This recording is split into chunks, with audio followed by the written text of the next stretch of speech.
Winning cures everything. Now for your hosts, Gary and Chris.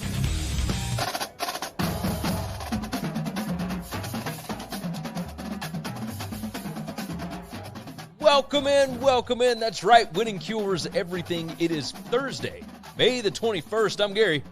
And I'm Chris. And we got a whole lot of NFL to discuss today. Not a single topic outside of the National Football League, and that's all right with me. So it's good to get back to it. Good to talk some interesting, maybe hypotheticals. We're going to talk contracts. We're going to talk all kind of different stuff. But first, go over to winningcureseverything.com. Make sure you are subscribed on all of the platforms. You can find everything over there. Picks, previews, podcasts, videos, social media platforms. We have a store over there. You can buy shirts. You can do all kind of stuff. People have hit me up reminding me, hey, you should probably mention something about the fact that you got merch. Yeah, we got it on the store, on the website. So go check it out. Do the damn thing.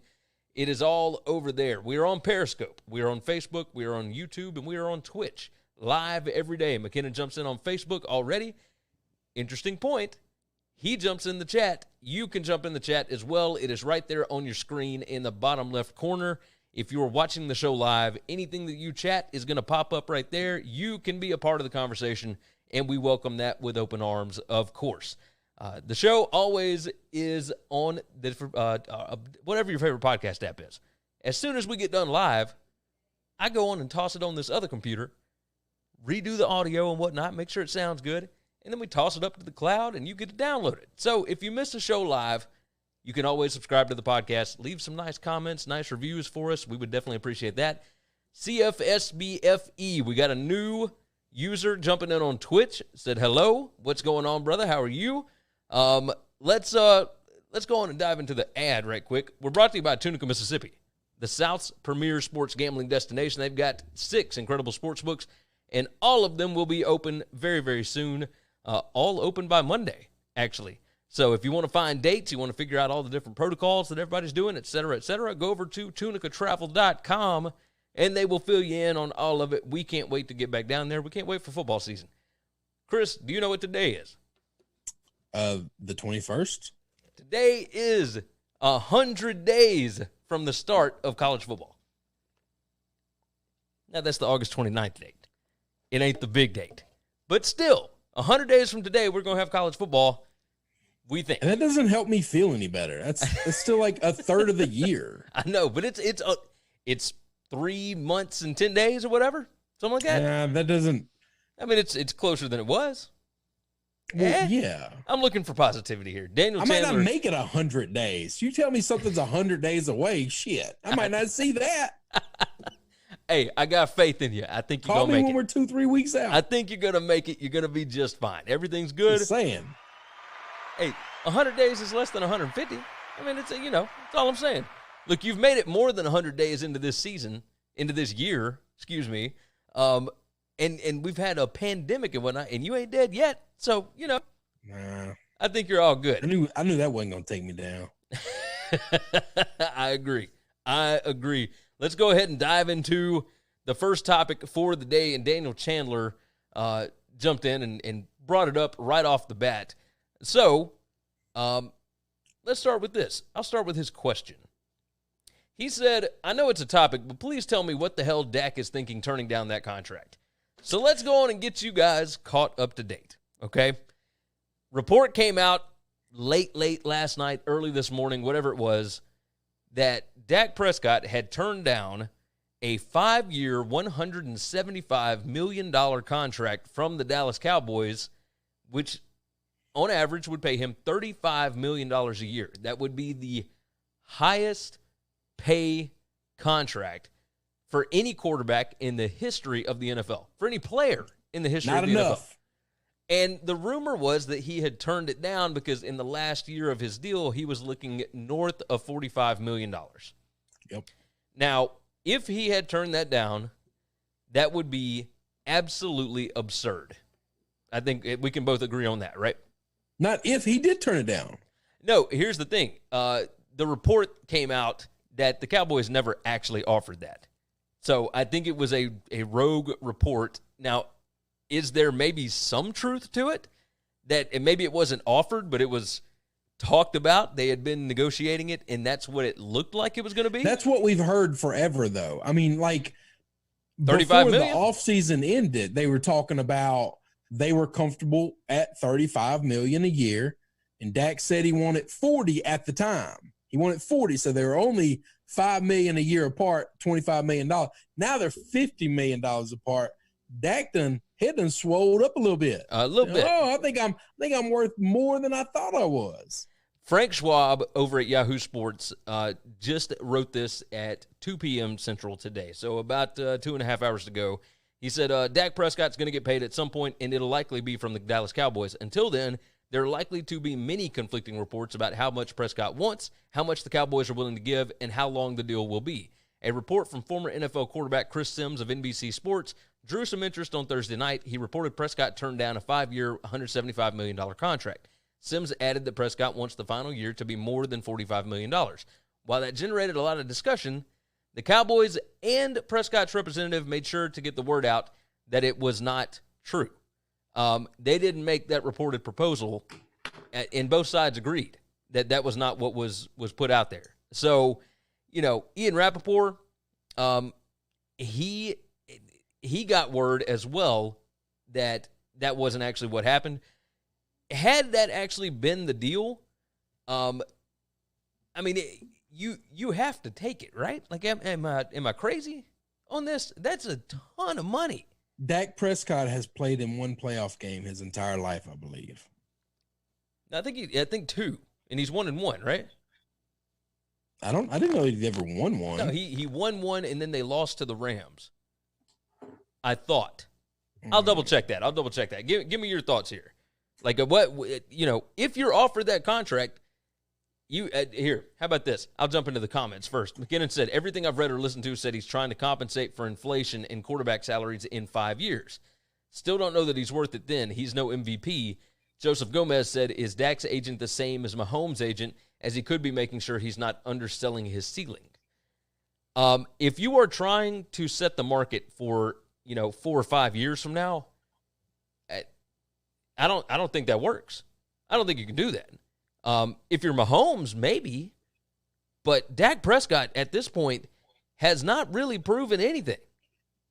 Like, I don't think I'm crazy in saying that. Like, if I'm the Cowboys and he did actually, there it is, didn't Dak win a playoff game against Seattle when the Hawks kicker was injured? I think that's what happened. Yes. No, he's actually played in 3. He played in 1 his rookie year, and then he won the Seattle game. That's right. Yep, and then lost to the Rams. I forgot about his rookie year. Yep. So 3 playoff games, 1 and 2. Hadn't looked fantastic, really. I mean, he's good. He's had flashes of looking very, very good. Yes, flashes. And he's had flashes of looking very mediocre, which is what average quarterbacks do.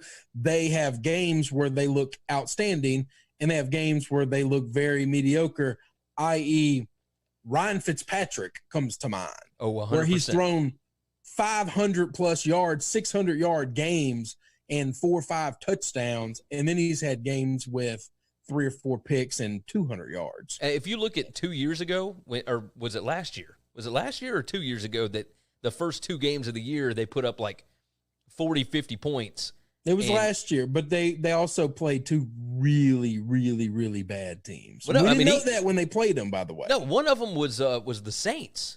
Like, I mean, he beat the crap out of the Saints. You're talking about Ryan Fitzpatrick? Yes, when he was with the Bucs. I thought we were just talking about the Cowboys and Dak. No, it was 2 years ago. Fitzpatrick. Yes, that was 2 years ago. Yeah. So at that point, I mean, 2 games in, you're thinking Ryan Fitzpatrick that was the Fitz magic stuff, right? That's right. Yep. That's what you're thinking is, holy crap, he's going to make $1 bajillion.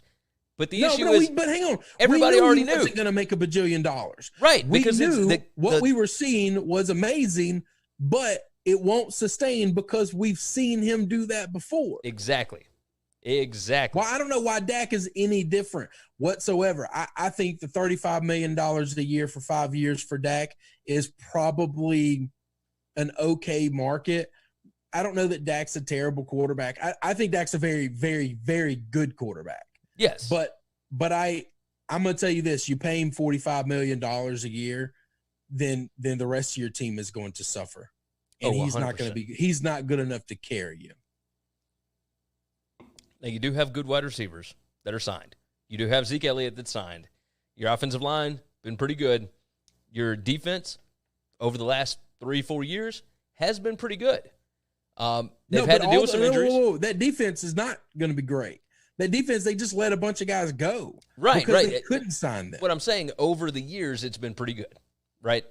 So you would hope that the guys that you brought in and your defensive coaching staff that Mike McCarthy has brought in, you would hope that they would be pretty good. You're hoping, right?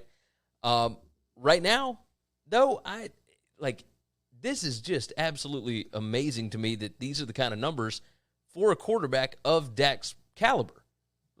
I don't see it. I've watched him. You can't, if you watch football, you can't get away from watching the Dallas Cowboys. I don't see where he is worth that kind of money.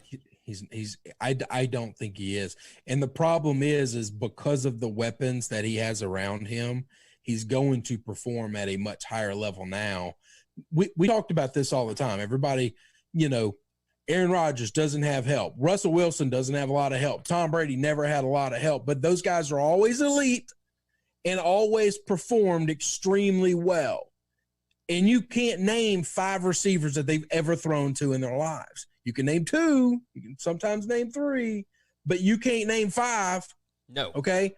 And Dak has had the deck stacked for him. Well, for the last 2 years. Remember Dak? No, man, when he came in the league, that team, when Romo hurt his back, that team was loaded and ready to make a run.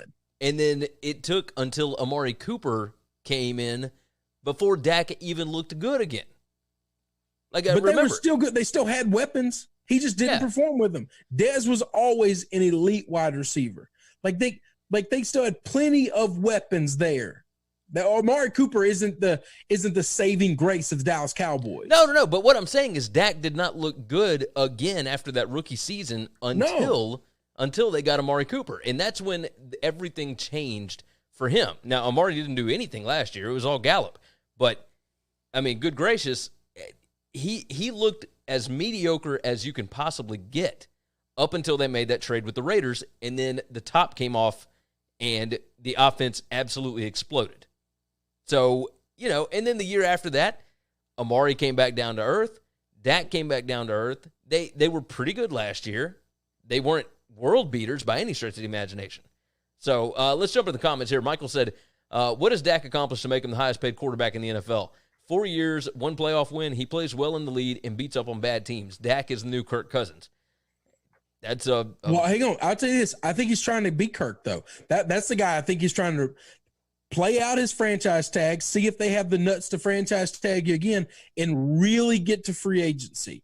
Because even if it's not the Cowboys, see, that report from Yahoo, I disagree with. I think somebody might pay him his money, but I don't think it's going to be the Cowboys. I think at some point in time, you rub a team the wrong way. We're giving you everything you want. You want to take your ass up to Green Bay and try to go play with the misfits they got up there? You get one good receiver. That's it. Congratulations. Yeah. Be good. Go see if that money works for you. Michael said half of Dak's touchdowns last year were against the Giants and Redskins. He said Dak is better than Dalton, but Dak can't carry the Cowboys alone, and with that salary, he would have to. Dalton, with a good line, weapons outside, and arguably the best running back in the game, can get you to the playoffs with a puncher's chance at the Super Bowl. Save the Dak money, put it on your defense. Yep. I think that's the smart move. I think that there's going to be a rift. Everyone who just assumes this deal is going to get done, I don't know. If he wants to test real, true free agency, now it could come back to bite him in the ass, by the way. Oh, it absolutely could come back to bite him if he goes out to free agency and the market shows everybody wants to pay him $130 million over 5 years, or maybe he only gets 4 years because he's lost this year or whatever. But he's around, $30 to $35 million a year. He's going to look like a fool. Oh, 100%. We've seen plenty of players try to test the agency market, the free agency market, and they came back and they didn't get the numbers they were hoping for. Oh, yes. It's happened before. Le'Veon Bell. Le'Veon Bell's a big one. I mean, he thought he was worth way more than what the Steelers were willing to give him. Turned out not the case. What he could do with is Kirk Cousins deals where they might pay him a lot of money, but they'll give him 2-year deals because that's what Cousins deals have been. 100% guaranteed. We're going to bring you in. Your whole contract's guaranteed. You're the first one ever, but it's a 3-year deal. Well, the Redskins franchise tagged him, like 3 years in a row? Just two. If they would have done it in the third year, it would have been such a high tax. It would have been insane. Yeah. They would have been paying him like $38 million a year. They were already paying him like $30 million in the second. And that was a year where the league average is like 20. I mean, at some point in time, it gets to a point where you just can't do it. Yeah, that makes sense. Joseph Gomez said, "Is Dak the next Brian Greasy, just slightly better than average quarterback?" Maybe. I mean, that's the thing. He has shown flashes of being really good. Has he shown flashes of being able to lead a team when there's no weapons? No. I mean, that's not what he is. He's and there's a lot of those teams out here in the league. Yeah. I mean, good gracious. Michael said, when has paying one player that much money actually worked out? I'd even argue that paying Mahomes would do more harm than good for the Chiefs. Well, here's the deal. You're going to have to pay Mahomes. No choice. You got no choice on that one. But Mahomes is different than Dak. I think Dak needs a good line. He needs a good running back, etc. I think you could toss just about anybody back there with the Chiefs, and they'll be fine because Mahomes is that kind of franchise changer. I don't think Dak is that. I think 25 quarterbacks could be very good quarterbacks in the NFL at playing in Dallas right now. I really believe that. Yeah, I believe that if you took Josh Rosen, the misfit child that just seems to not be able to find a home, and Josh Rosen was to get an honest, fair shot at playing behind the Dallas Cowboys right now with the weapons they have constructed, I think he would be very good. I don't know that he would be great. Not saying he'd win a Super Bowl, but I think he would be good. I don't think they win a Super Bowl with Dak. Yeah, I don't either. I really think for what you paid Andy Dalton, I mean, take your shot. I would. Good gracious. The problem is free agency's already over for this year, so you've punted on the defense. You can't just go out and buy defensive players that you could have because you've waited on this. So this is all strategy and moves for next year. Let me bring up the problem is Andy ain't going to be there for $3 million next year. Oh, no. He's not. Well, especially not if he plays fairly well this year, if he gets the opportunity. If he gets playing time or gets the starting job, then, if he gets the starting job, his deal goes up to $7 million, but still a drop in the bucket. According to odds makers over at Fox Bet, I wanted to read this off to you. It's kind of interesting. Actually, before we do that, McKinnon said Dak is very similar to Garoppolo or Goff. They have to have weapons around him to succeed. He's a high B quarterback, but not an A like Russell Rodgers, Brady, Mahomes, Ryan, etc. He had to throw in Matt Ryan. I see that. I see what you did. He's worth $30 million a year, but if I was an owner, I don't know if I could pay much more than $35 million a year for him. If he doesn't succeed this year, he's out. I'd just leave him on the tag and see how it goes if it was my team. And then Michael said, hey, let's not beat up on Brian Greasy. Yeah, we know. It is what it is. Fox Bet tweeted this out a couple hours ago. Dak Prescott at quarterback is worth 4 points on the spread over Andy Dalton. Now, do you agree with that? I don't think I agree with that. They thought what now? They said Dak Prescott at quarterback is worth 4 points on the spread over Andy Dalton. I don't know that I agree with that. I probably agree with that. So that would mean this season, as it stands right now, because they've got odds laid out, all through the season, and obviously these will change, etc. But right now, with Dak Prescott, the Cowboys are favored in 11 games. They are underdogs in 5. If they roll with Andy Dalton, they are favorites in 4 games, underdogs in 10, and they're a pick'em in 2 games. That makes perfect. I think that's exactly right. You think there would be a 7-game difference there? Yeah. You're talking about point spreads, Gary, not real true outcomes. Point spreads are bettor's perception. Do you think the general public would need a lot more points to bet on the Cowboys? You've got a valid point. We're not predicting outcomes. That's not what Vegas does. They're getting 50-50 margins on the bets. Yeah, and so if you've got Andy Dalton back there, how many points do they have to give the Cowboys to make you say, all right, I'll ride with Dalton? I mean, that's a good point. Right now, people have faith in Dak and has no faith in Dalton. None whatsoever. McKinnon said, hey, now, Matt Ryan is an A-minus quarterback. He would succeed on any team. He may not be a Hall of Famer, but he's still a 90 or 92 on Madden.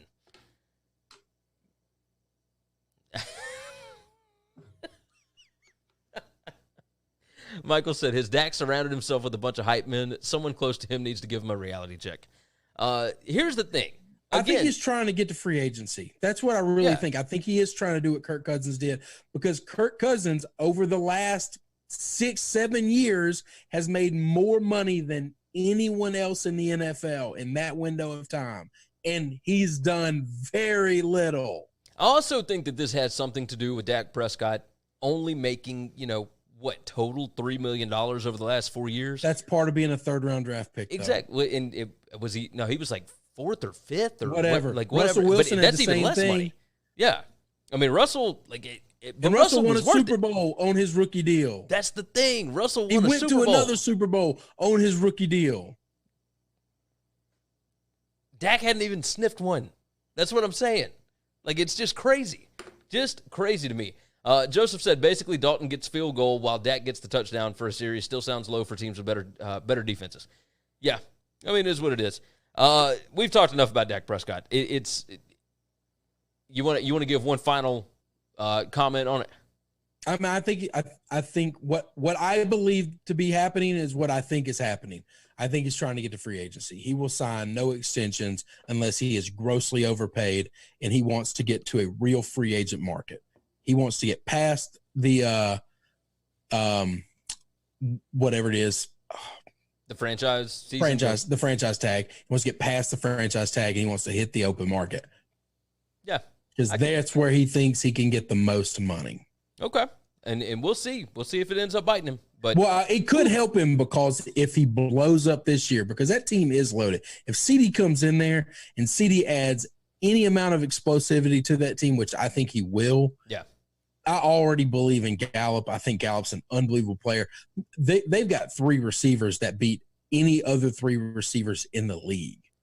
Michael asked, can they franchise tag him next year? Yes. They just got to pay a bigger tax. It's a much bigger number. It's what happened with Kirk Cousins. So what happened with Kirk Cousins? He got franchise tagged twice. And so if you want to do that and not have a future set up, then absolutely. But you're going to end up paying for it. So is what it is. Let's move on to a different franchise. Let's talk about the New Orleans Saints. Jay Glazer came out again. Now, he said this back in January, but we're talking about it again here. Plans for life after Drew Brees. Now, we all think that we know what these teams are thinking and whatnot, and obviously you took a flyer on a guy like Jameis Winston. That seems like it would be a really good backup plan going forward if you can find a way to make him work out. Here is the article from Saints Wire. It says, stop us if you heard this before, but Fox Sports NFL insider Jay Glazer reported to The Athletic that he fully expects Taysom Hill to take over at quarterback once Drew Brees has hung up his cleats. That's what Glazer wrote in his latest mailbag, echoing the same take he made back in January on Colin Cowherd's radio show. Glazer is tight with Saints coach Sean Payton. He has broken stories before, like Payton's 5-year contract extension, and put the nail in the coffin for Antonio Brown signing with the Saints after his bizarre free agent workout and high-profile fallout. Whenever Payton is seen on a parade float at Mardi Gras, Glazer is usually right there with him as his guest. So it should not be a surprise that Glazer has rare insight into Payton's thinking. And when asked by a reader if the faith the Saints have shown in Hill so far is genuine, he was very quick to confirm it. Here's his quote. No smokescreen, he's the guy. Sean Payton loves him, but it's not just him. The whole team loves him. Watch a Saints game. When he is... And my thing reloaded. Hold on. I swear to God, I hate these stupid phones. When he's in the game, watch the other players on the sideline. Watch their reaction. They all get up and stand on the sidelines to watch him. Glazer continued, I think Sean was always hoping to unleash him on the league without anyone seeing him before, but now we've seen it with Lamar Jackson. He's a bigger Lamar Jackson. No, it's not a smokescreen. He likes him that much. He'll be the guy. He's with the perfect coach for that. Now, this man just compared Taysom Hill to Lamar Jackson. Maybe we need to pump the brakes a little bit. Yeah. I'm not buying this. If this is the Saints' future, I think they are making a gross miscalculation. Don't get me wrong. I think that he could be a good player. He's already been a good player. Exciting backup. But could he be a starting quarterback in the NFL? I do not believe that. I don't believe that either. I love Sean Payton. Obviously, he has proven it time and time again in this league. He's won a Super Bowl, et cetera, et cetera. Let's see. McKinnon said, I think they also picked up the new Taysom Hill style rookie, so Taysom could actually move into being a backup quarterback and let the new guy run the old Taysom plays. I guess we're talking about Tommy Stevens, but good gracious, I doubt that you're going to keep 4 quarterbacks on the roster. I mean, that's insane. They might. Hey, I got some franchise tag info just so we can close the book on that. Okay. So the first year that you get franchise tag, you get the average of the top 3 paid guys. So you take the top 3 paid quarterbacks or top 3 paid players at your position, average those together. That's your pay guaranteed for that year. All right. Okay. If they franchise tag you a second time, they take the amount that they paid you that year. It's 120%. So you get 20% raise on top. It's a big jump. Yeah. If they do it a third time, it's 44% to that number, not the previous number, the original number. It's 44% more on top of that. Whew. So I'll tell you what that looks like in true numbers. If the franchise tag is $30 million, they'll pay you the next year $36 million. So the franchise tag you 2 years, you'll make $36 million for the second year. 36 times. The third year, which is why it will never happen the third year, would be $52 million. Ooh, yeah, never happen. It's there to stop people from doing it. And if they're going to do it, they have just said, we don't believe in you. We can't get a deal done, but we can't win without you. And so here's all the money you want. Yeah. Yeah. All right, so let's move back into Taysom Hill. I got some numbers for you. In the last 2 years in the league, Taysom Hill has completed 6 passes out of 13 attempts. He has 119 yards. He has 1 interception with 0 touchdowns. And yet this is going to be their backup quarterback. I don't follow this at all. I don't understand why they are so in love with the idea of him at quarterback. Now, if you're looking at rushing numbers, okay, maybe, I guess. He had 37 rushes for 196 yards, and that was in 2018. And then he had 27 rushes for 156 yards last year. Obviously, the guy is pretty good. But he's like a situational anomaly. He just comes in and he makes plays based off of the fact that nobody knows what's coming. What am I missing? Ronnie Brown ran the Wildcat better than any running back we've ever seen before, ever. He was unbelievable at it. Doesn't mean he could play quarterback. Yeah. The fact that all the other teammates watch and they pay attention when he comes in, it's because they know they're about to run a gimmick play. And gimmick plays are fun. Gimmick plays are cool. They know it's not going to be a draw. So that's why they get on their feet, and that's why they get excited. That's why they show up. That doesn't mean it's a smart move. Yeah. But here's the thing. I think sometimes these coaches just get a little too ahead of themselves. I like Sean Payton. I think Sean Payton is an outstanding coach in the NFL. Outstanding coach. I think he wants to see if he can win without Brees. And instead of just finding another quarterback, he's just going to say, hey, I'll take this kid. And if I can win with him, then whatever. Yeah. And Matt said, can he get a third torn ACL as a starter? Yeah, he had 2 of those at BYU. So, his numbers at BYU, not great. He missed 2 seasons because of it. His junior year, he missed half the year. His senior year, he missed the entire thing, and then he came back for his 5th season. Never great. As a freshman, 59% completion percentage. As a sophomore, he started all 13 games, 53.9% completion percentage. had 2,900 yards passing. Never got close to that again. He just. I'm just out. I'm out. Yeah, I'm out. I don't understand this. I'm not interested. I have zero interest in any Taysom Hill. I As a might starter, look back in 2 or 3 years, I might be wrong. As a quarterback, Michael said, I hope he's playing quarterback for the Saints week 11 in Denver. Trust me, if Drew Brees goes down, I guarantee you Jameis Winston is going to be the backup. Guaranteed. I'd be shocked. I just would be shocked. Yeah. I mean, this makes no sense. Makes no sense. I don't understand it. Of course, you don't mind that either, because that means you're going to get a couple of defensive scores. Yeah. You're probably right. Statistically, you'll get 3. Yes, 100%. 100%. Let's move on from that. We got 2 more topics for the day. So, the NFL reopened their facilities, or at least in the states where the government would allow it, on Tuesday. We missed this somehow. Yeah, we totally missed this. It was a story from Monday, but we figured we probably needed to at least hit on it. Yahoo Sports wrote an article. They opened their facilities on the 19th. Today is the 21st. I was like, wait a minute, June 19th? Is that a misprint? Because it says May 19th. How do I not know this? So here's the deal. The Packers, Ravens, Dolphins, Vikings, Titans, Bucks, Browns, Panthers, Saints, Eagles, and Packers have chosen not to reopen on Tuesday. Cincinnati reopened on Wednesday. Jacksonville set May 26th for its reopening. Denver is targeting next week. Among the teams that took advantage using their buildings for the first day they are allowed, the Cowboys, Falcons, Texans, Cardinals, Chiefs, and Colts. So only 6 teams actually opened up on the day that the NFL told them it was fine to go back.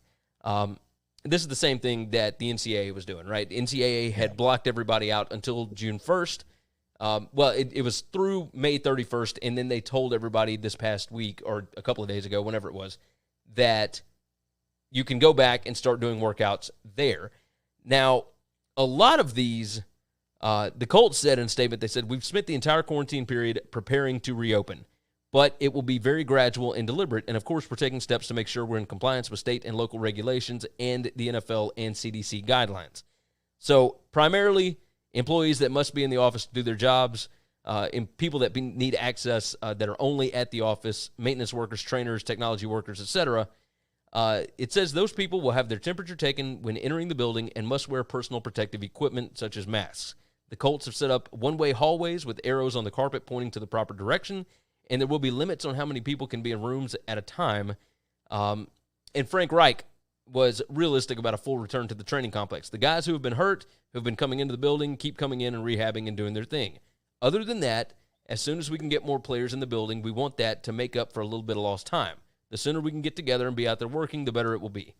So basically, like the Steelers did a soft opening on Tuesday, but it was like medical personnel and rehabbing players.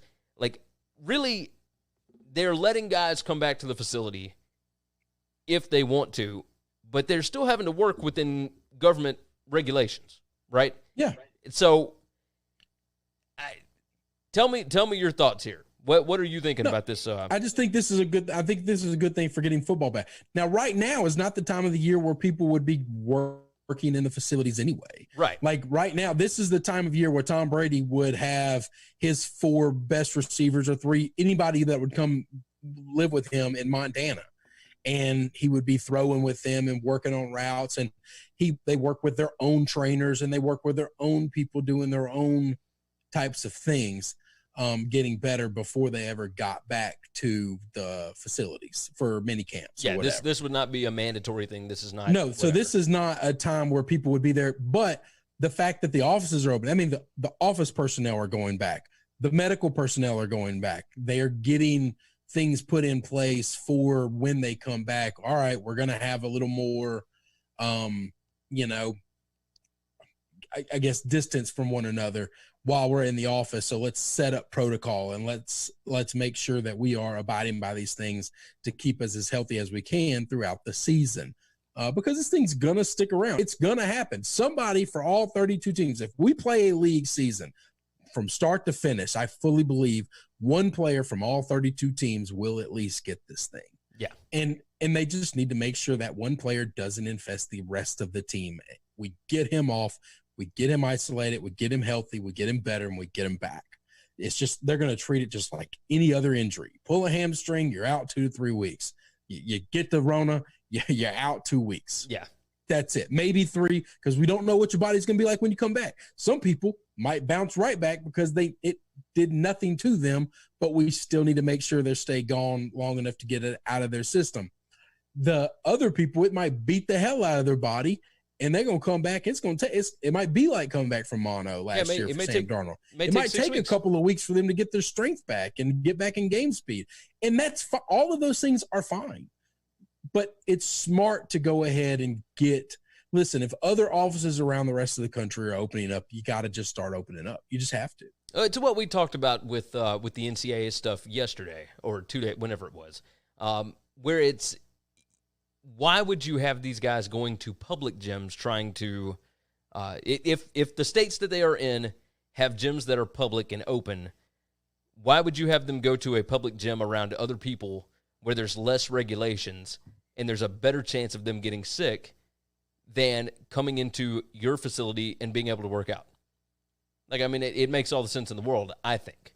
So it's definitely a step in the right direction for the NFL. I'm glad that that they did this because, like you said, it is one more step towards getting football back. And by God, I am so ready. I really believe now I am in a mindset to where if we don't get football back, even at a normal time, if by Labor Day we're not playing football, then I'm going to be shocked, and I'm actually going to be disappointed because I fully think that both college football and the NFL, they're just going forward.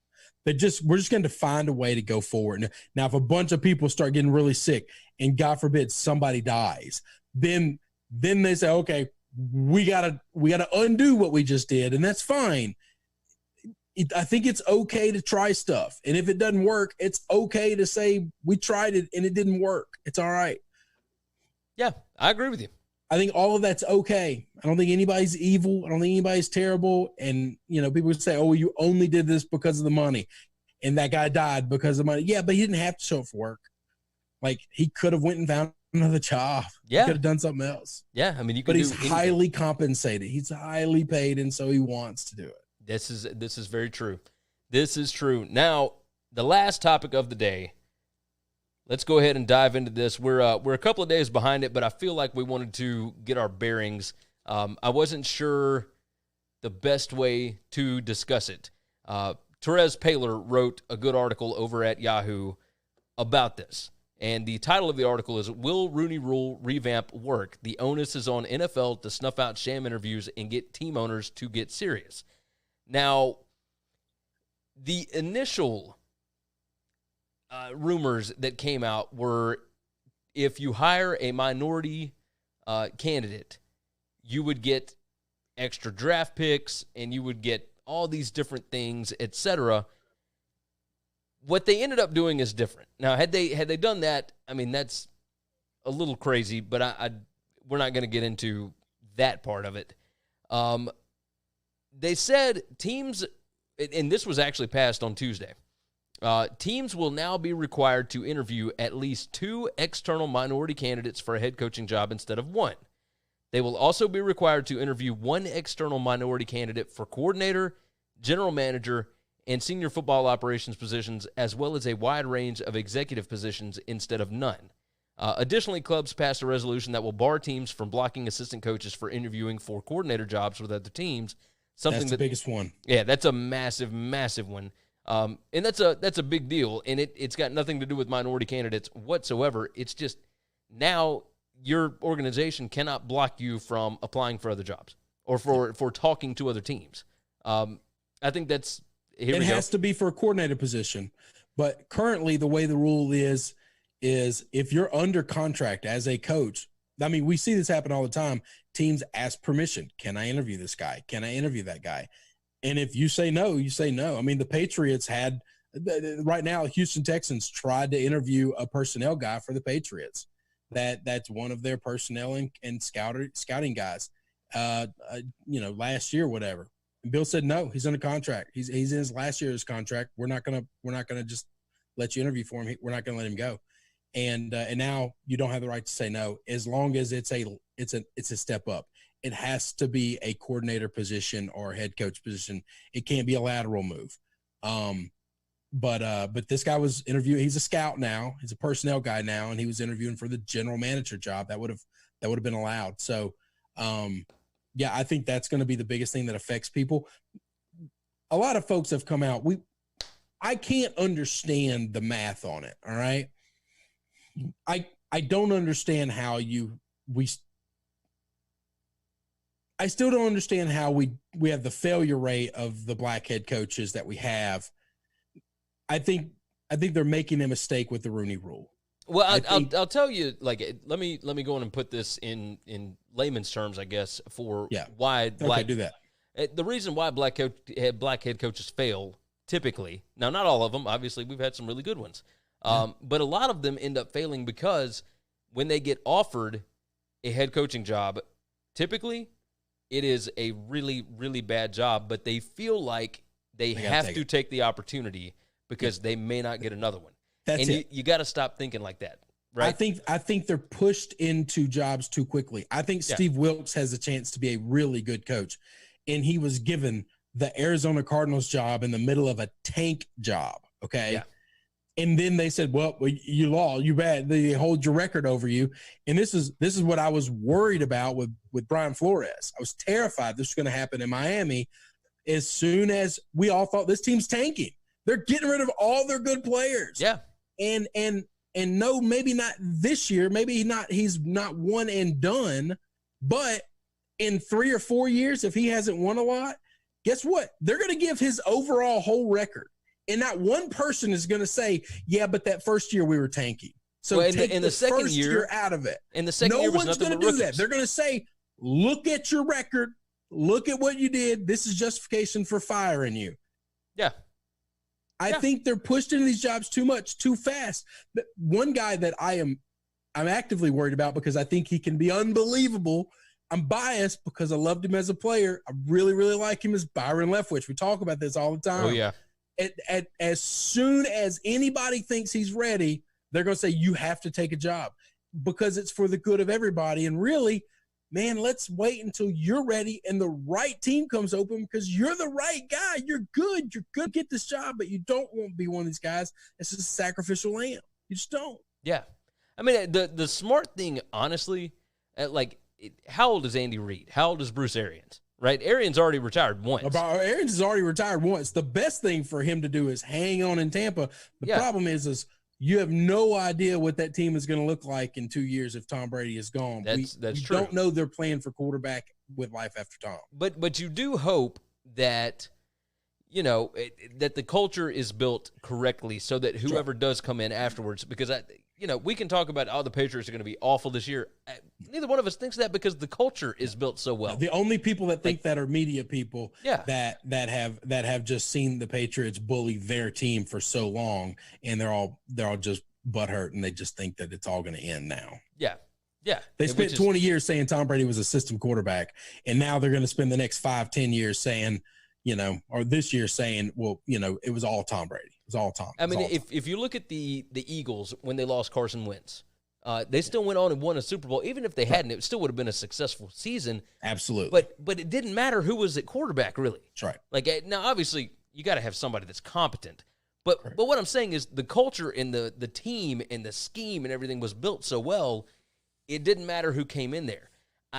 Leftwich knows everything that Arians is doing. Eric Bieniemy knows everything that Andy Reid is doing. If Leftwich leaves and he takes over Jacksonville, this is not good for the Rooney Rule, and this is not good for the furthering of black head coaches, in my opinion. Now, he could be unbelievable there, all right? He could do great. But I just think this is what happens. This is what happens. It's what happened to Broyles with the Jets. What do you think about the whole thing where they have to interview two minority candidates? I do think it's better. So basically what you got to get is you have to get these owners comfortable with the idea of these guys doing it. And what's going to help that is the management positions now.